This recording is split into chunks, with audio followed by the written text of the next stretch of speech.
Kim, what do you see as you look at these businesses? What are telltale signs that maybe things are not as they need to be? Or that they are as they need to be? Well, I know you gave some great examples, very positive ones too. So maybe I'll be on the naughty side then. So some of my research right now that's getting a lot of traction, and it has a fun title, and it started out as fun, is the Fredo effect. And I assume everyone here has seen The Godfather.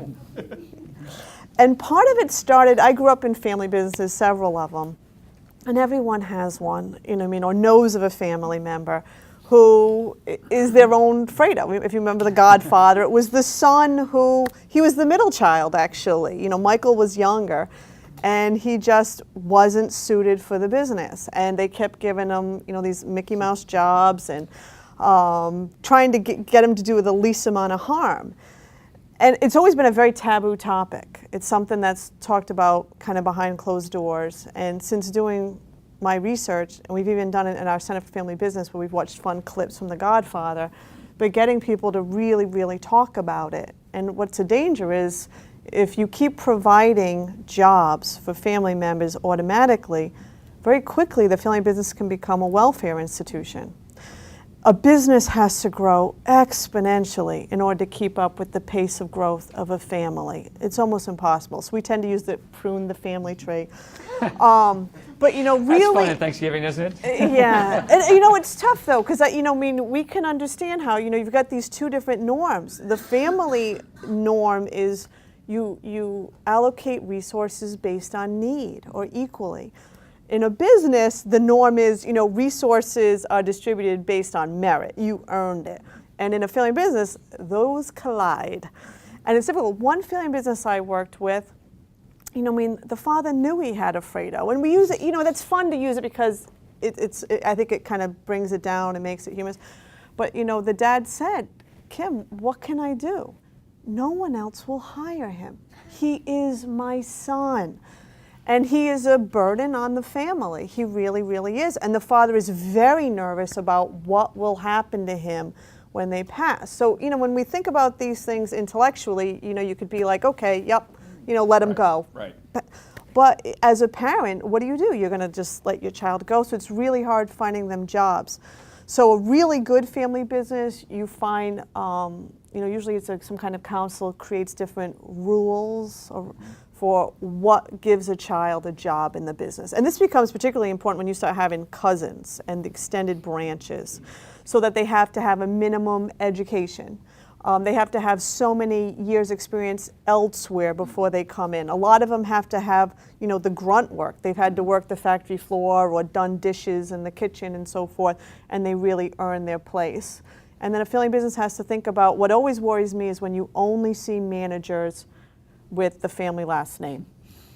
You know what I mean? Because you'll lose your best talent. You were just talking about talent. You know what I mean? Think of it, all of you who aren't family members, if you know there's a glass ceiling there and you won't get a promotion because you don't have the right last name, you're going to jump ship eventually. So a really smart family business thinks about who they're bringing in, and it's methodical, it's formalized. And they make the children have to earn a job in the business. And I know some family businesses will not create a job for a child. The job has to be available and they have to compete for it. So they try and run themselves as professional as possible. And of course you find places for the family members. It doesn't mean, this is something that always comes up, they think because a child doesn't have a job, they're not going to have earnings. You can still give stock to a child. You know what I mean? There's other ways you can take care of them. And you can still get family members involved by having, you know, the family councils and boards and so forth. So there are different ways. And that's where belonging to a center or working with someone from FFI really does help you. And even with a center, you hear that your problems are similar to someone else's. You know, and that's what part of it is, just knowing that some of the things you're dealing with, other businesses are dealing with too. So when Ted Turner told his son, "You're toast," you applauded. Yeah, well, you know, for the stockholders, it's great. But no, it's tough. It's a tough one. Yeah. In terms of getting a handle on this strategy and planning, is this like so many other things in life that it's just not the most fun thing to do when you're running a business? It's much more interesting to focus on day to day. I'm not sure I would say that, Eric. Strategy doesn't have to be dull, and it can be made fun. But I'm going to pick up on that because everyone who's been through a strategic planning process understands what a SWOT analysis is, right? Strengths, weaknesses, opportunities, and threats. It's a cornerstone thing one goes through. Hopefully. Well, let's assume it's Yes. done well. Yes. Its danger of relying only on that is getting more acute because it is a static picture of an organization at an instant in time. And it can create false security. And the real strategic health of a business, think of the SWOT analysis as the organization's cumulative energy. When you add it all up, either whether it's on a positive side of the scale or a negative side of the scale, it is a collection of assets, talents, positions in the business, technologies, that when you add them all up, it's the energy of the business. But it's static. And there's another part of the business that is related to energy, even in its origin. The term is related to energy in its origin. But it also has to be concerned, the business also has to be concerned about its capacity to change. And its capacity to change for the better, which means not being blindsided by change that it has to react to after the fact. And those issues are much more difficult to get at. They're cultural. They deal with how they value success, what happens when you try something new and it fails.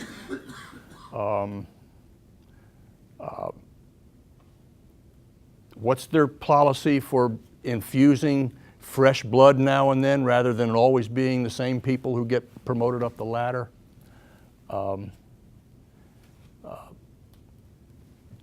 What's the policy for paying out the earnings to the shareholders or the family members versus reinvesting it? All of these things can be charted and evaluated where you can assess, on top of the SWOT analysis, the energy, what's the business's propensity to change? Because the two are going to be linked. And if you can't change, the energy is by default is going to erode. Think of Toyota, 2006. Who would have not thought of Toyota to be not only a juggernaut in the global auto industry, but almost in a class by themselves? Maybe Honda was not far behind. And then what happened to Toyota? 2008, 2009, 2010, with a recall, with bad publicity, with the inability to deal with it and face it and be honest about it. They were not a juggernaut. They're coming back now, but a price gets paid. When the energy dissipates over time, you don't ever go back. There's no mulligan where you can go back to the beginning and have everything else be exactly the way it was back then. Something has changed in the meantime, and you lose something. Even a Starbucks. The founder came back, but only after, by overexpanding, by even the move into food. Who knows why the biggest consumer complaint Starbucks got about going into hot food? Anyone? No baristas? The very good Starbucks customers complained that the aroma of the food drowned out the aroma of the coffee. And so, they were a juggernaut, but they went in the other direction as a Toyota. They went to the point of too much change and overextending themselves, not only their business model, but too many places. The stock started going down, and they've come back, but something is lost in the meantime. And so a really strong strategic health now has got to not only take that SWOT analysis, but realize that it's a static analysis. And you also have to have with that the ability of of the organization and how it organizes itself, how it rewards people, how it deals with failure, how does it deal with the pains in the rear end, people that are hard to get along with, the contrarians. Who's ever been in a company like that? And what happens to those people?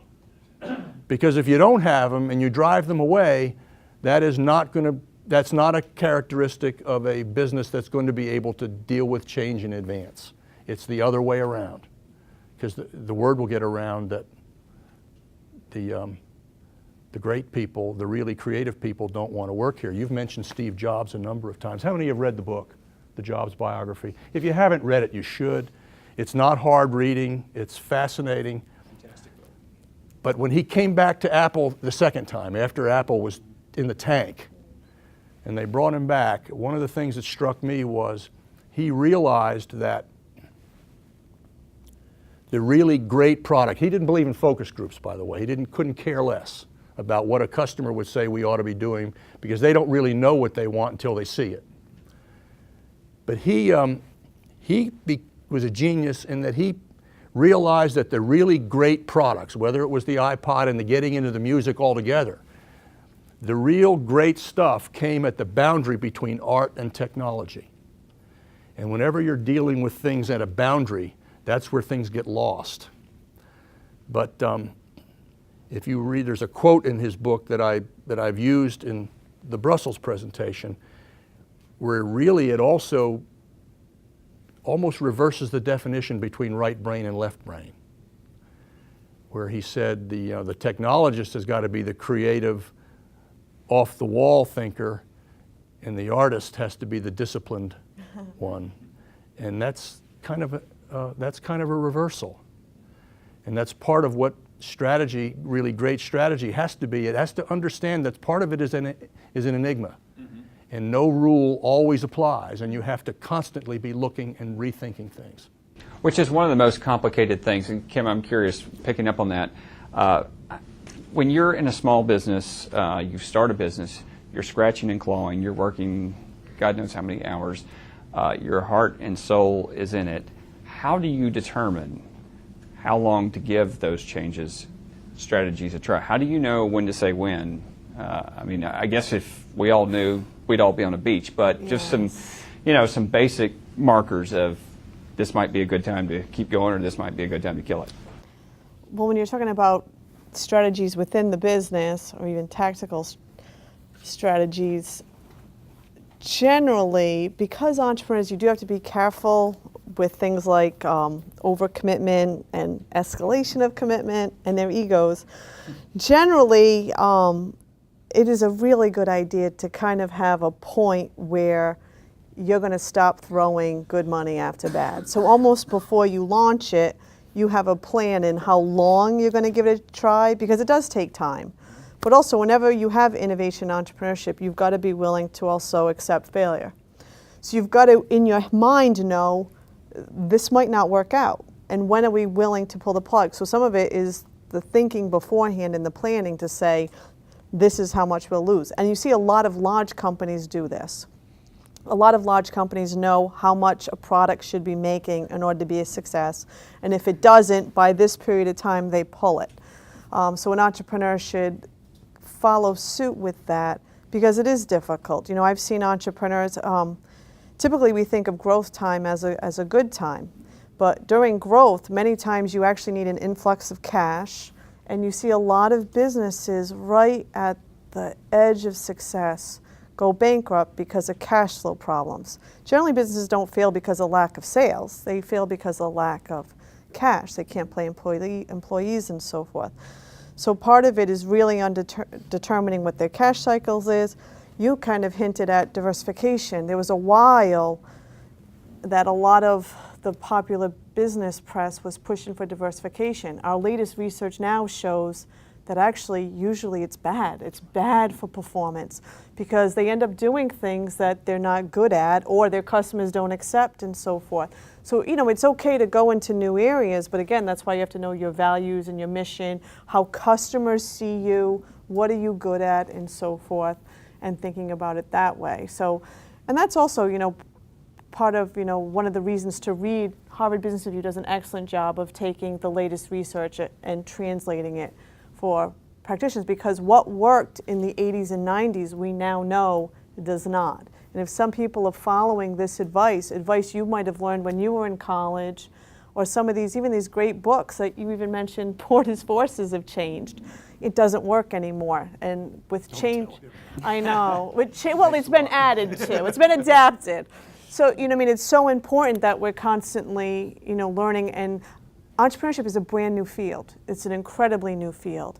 So as I mentioned to you, strategic planning we have found to not significantly impact performance. Even my own research has shown it. And so it's kind of like now we're starting to say, well, why? Oh, well, now it's about the process. And, you can't just check off the box, and you've got to be flexible and adaptation. We're talking about now, the term is creative destruction, very similar to what you're saying what Steve Jobs does, where there were products very similar to Apple's products, but they didn't have the marketing and they didn't have the ease of use. That's what they were known for. When they did it, they made it idiot-proof. You know what I mean? They made it so easy. And of course, they had the platform. They had the platform with iTunes that the other companies didn't have. And so when they did it big. But they kept to that ease of use, and so forth. So you can't just read the Bible and pray that it works. You also have to read it. I mentioned earlier about the danger of adding financial risk and strategic risk at the same time, and I think Kim has hit on that. I'm going to give another example. This is a true one. This is a company,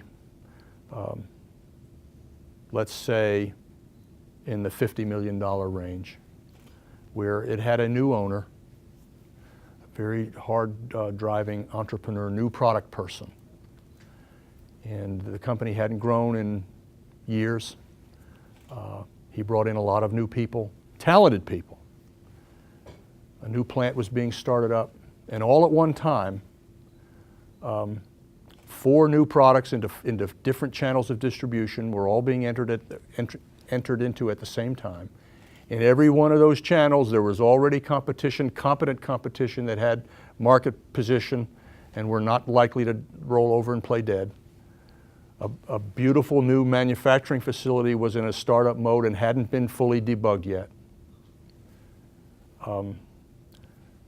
Key people, very good people, whether they were sales, marketing, product development people, had all been brought in and had been there less than a year, and a new bank. The company was overextended financially. They were on a very short leash. All the loans were being guaranteed by the entrepreneur and his wife, and all of this was going to happen at the same time. That is a high-risk strategy where the strategic risk is all the new products with new people into new channels of distribution. The products were great. They fit the profile that they should have to be going into new markets where the competition already existed. But it was a tremendous amount of strategic risk on top of financial risk where there really was no room for error before they would be in violation of loan covenants. And those of you who are in the financial industry, you know what that means, and the tone changes. The example he's talking about is when Hostess tried to make healthy Twinkies, in case anyone's... let's take a few questions from the audience for our... Go ahead. You have, when your clients come to you, you have a reasonably motivated person who is either in trouble or is interested. Once you get over the threshold, what techniques do you get to keep them interested, following the plan? You're dealing with one person who controls most things. And what are your tricks and trades, theory and greed combinations? Ed, that is a great question, and my first rule is always to just be myself. And you do have to establish trust when in many cases they don't really want you there. They may not want to admit it. If it's a lender who told them to call me, that's even worse. Because the lender, no matter how long the relationship may have been, it has turned adversarial. And the lender is no longer their friend. It's a board committee. So you talk to them, you meet them, You sense whether the chemistry is there or it's not, because sometimes it just isn't. You back off when that happens? And it usually takes care of itself, but I will try to hear what they're saying, understand the problem, get them to realize that there may be some answers, and if we're open, we can work with each other, and let it go from there. And then if there'll either be some trust and confidence built up that there could in fact be good times ahead. But let's work at it together. Do you use case studies or I examples? will use examples. I usually can't give names, obviously, but you use examples and try to see where you've seen certain things before. But you also have to realize that every situation, especially in a family business, everyone has its own idiosyncrasies, and what may have been the case in 5 others, you got something new here that you've never seen before, but you have to figure it out. And What? Oh, go ahead. I act benign. And when I can, and you're talking about really complex situations, but when I can, when it's an entrepreneur, as much as I can, I try and make it appear like it's their idea. And we stumbled upon it together. Entrepreneurs hate being told what to do. And it's not unusual for, if I can plant this seed in their head and act like it was us and we came to it together, it's not unusual for them to come back weeks or months later and they kind of have this epiphany, I guess, and they're like, you know what, that was a good idea. I think I want to try it.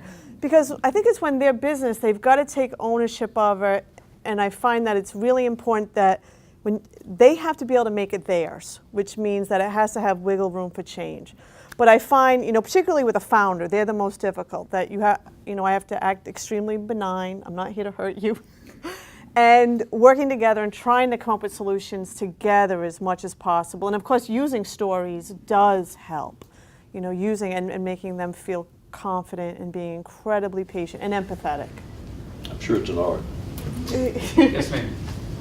At what stage in the business did you start considering the succession plan? That's A, and B, and what if you know the second generation is just not capable of running the business? What does the succession plan look like at that point? Okay, well, what we hinted on before is I think there should always be a kind of a short term in case something tragic happens, a short term plan. And that's sometimes the easiest way to get the entrepreneur to start thinking about it, because there's always a story. Remember what happened to Joey down the street and the plant was on, and then starting to think long term. Second generation isn't interested. I would never, ever force them. We call it placeholders. Sometimes, if you want to remain in the family and you think a third generation may have the skills and the abilities to not only sustain the business, but to really thrive and survive and take it to the next level, there's nothing wrong with having non-family members be at the helm. There's absolutely, and it should be embraced. Of course, I'm sounding a little bit down on family members. I think we also need to remember when it comes to a family business, you have the incredible opportunity to groom someone from birth. Like, they have this tacit knowledge. They've learned the business, the trade, they have the language, they know the culture. And, in a perfect scenario, you can groom that person to be an incredible leader. If your business needs more technology, you can send them to get an engineering degree. If you're a techie, you can send them to get a business degree, what have you. But so I think we have to also remember that it sounds like I'm being down on family members. In a perfect scenario, gosh, it works wonderfully. But for the second generation, I think I would think of professional management. However, I should also mention, because I teach family business, it's not unusual, I don't know the ages, it's not unusual for children in their 20s to say they don't want it. They want to go out on their own, they want to make a name for themselves, and it's generally in around their 30s that all of a sudden they come back. I think it's very important, though, they have that freedom to go out and then it's available to them. But it's actually not unusual at all for children in their 20s to not want it. That's probably one of the most common things, we see. Because they've been surrounded by it. Yeah, they want to go out on their own. What's most dangerous is actually a child who's not thinking of anything else and thinks they have no other, and they're looking at it as a permanent job, a gimme job, and so forth. Those are the ones actually most dangerous. Do you want to add? I can't add a whole lot. I think that it's more common that they wait too long and have to deal with a succession issue at an inopportune time or not at all. I wouldn't say the sooner the better, because sometimes in an entrepreneurial business, it's the outside advisors can help at times. Say, we ought to, what would we do if something happened to you, or if we lost our director of engineering, do we have somebody to take his or her place? And put in place a competent human capital development program within the company. Maybe it's only a couple of people, but that person's job will include, do we have the next level of talent in various places where the business is going to depend upon it. Let's get one last question before we turn it back over to Cheryl. I'm a banker, nobody throw anything. But we work with a lot of community bank, we work with a lot of small businesses. How do you deal, and I've seen this now many times in this economy, I call it the damaged goods syndrome. You've got a company that has really been to the brink and come back. And now you've got management trying to innovate, and everyone's still in lockdown defensive mode. What tools do you use to bring them back into fighting spirit? I mean, what kind of suggestions? In this economy?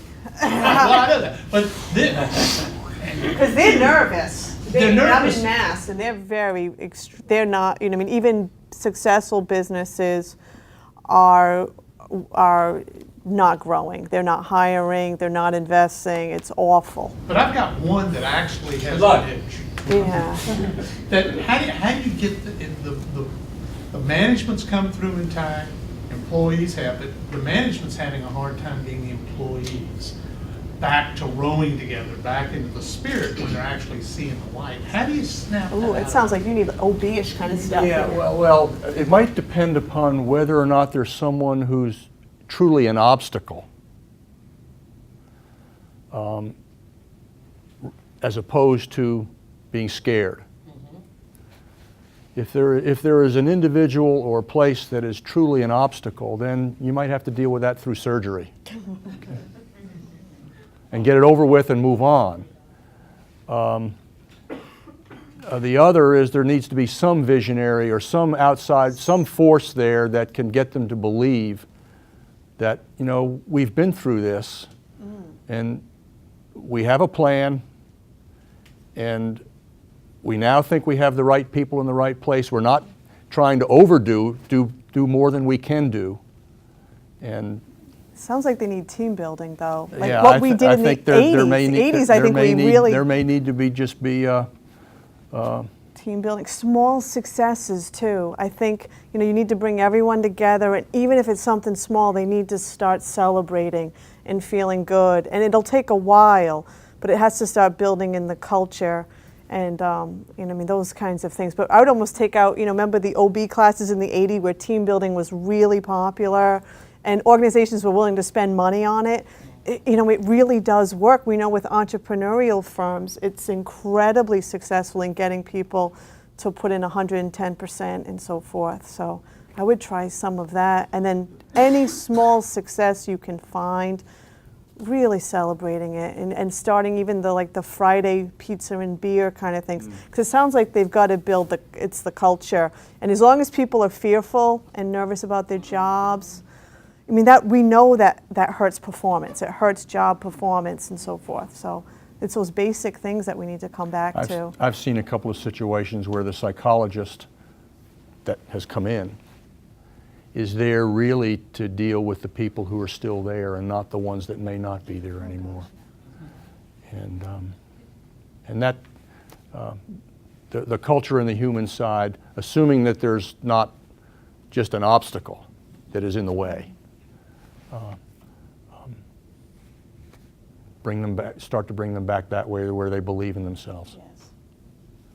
Let's thank Ron Norelli and Kim Edelson for their expertise.